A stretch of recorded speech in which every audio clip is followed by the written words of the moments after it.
तो ये बात मैं क्यों कह रहा हूं कि जो भारतीय जनता पार्टी वाले हमसे सवाल पूछते हैं उनको हम बताना चाहते हैं, पहली कैबिनेट में इस सरकार ने 1,36,000 उन सरकारी कर्मचारियों का भविष्य सुरक्षित किया, उनका बुढ़ापा सुरक्षित किया।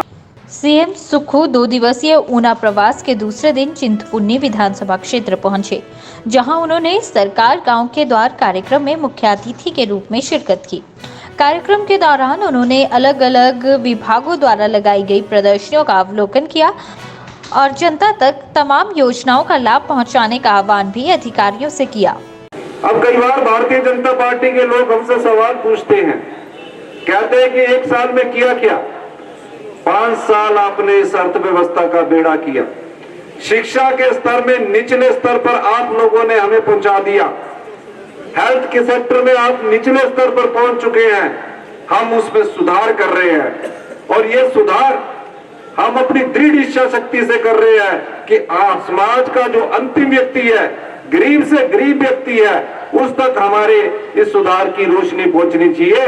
1 साल में हमने इस प्रकार का व्यवस्था परिवर्तन किया है। जो सरकारी कर्मचारी अधिकारी थे, सरकारी कर्मचारी अधिकारी जिन्होंने हिमाचल प्रदेश में विकास की गाथा लिखी है, हम चाहते तो 4 साल बाद ओल्ड पेंशन स्कीम दे सकते थे, लेकिन नहीं, हम उन्हें सामाजिक सुरक्षा मुहैया करवाना चाहते थे।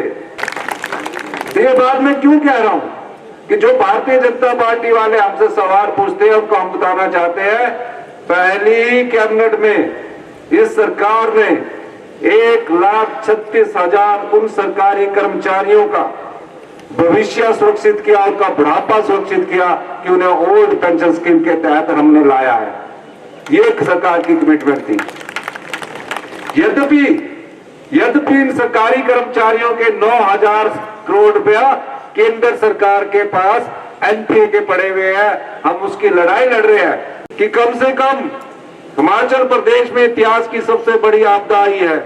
अपने जीवन काल में ऐसी आपदा हमने कभी नहीं देखी। कृपया करके स्पेशल रिलीफ पैकेज एक हिमाचल प्रदेश सरकार को दीजिए। सरकारें आती है, सरकारें जाती है, लेकिन जो आपदा में बह गए लोगों के मकान थे, उनको कौन सहायता प्रदान करेगा? ये लोग राजनीति करते रहे। जब हमने विधानसभा का सेशन बुलाया, ये आपदा में हमारे पास एक प्रस्ताव लेकर आए। बड़ी बात है कि 3 दिन तक चर्चा चली विधानसभा सत्र में।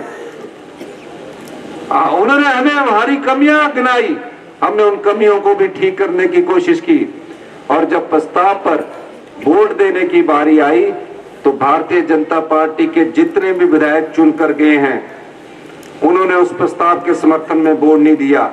वो प्रस्ताव था कि आपदा प्रभावित परिवारों के लिए केंद्र सरकार से स्पेशल रिलीफ पैकेज की मांग की प्रस्ताव था, वो नहीं की दिया। चर्चा करते रहे, भाषण देते रहे, ये बात भी नहीं दी। फिर मैं केंद्र सरकार के पास गया, देश के प्रधानमंत्री से मिला, देश के गृह मंत्री से मिला।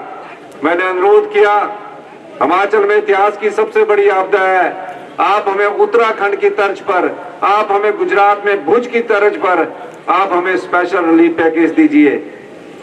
लेकिन इस मामले में कोई भी केंद्र सरकार ने हमें स्पेशल रिलीफ पैकेज नहीं दिया और जो धन उपलब्ध करवाया वो तो हमारा बजट में हमारा अधिकार था, वो हमें मिलना ही था। लेकिन भारतीय जनता पार्टी का एक भी सांसद देख लीजिए, 3 सांसद हैं इनके, किसी ने कभी गृह मंत्री के पास, अमित शाह जी के पास ये अनुरोध किया हो कि कृपया करके आपदा प्रभावित परिवारों के लिए आप स्पेशल रिलीफ पैकेज दीजिए? एक भी सांसद नहीं किया।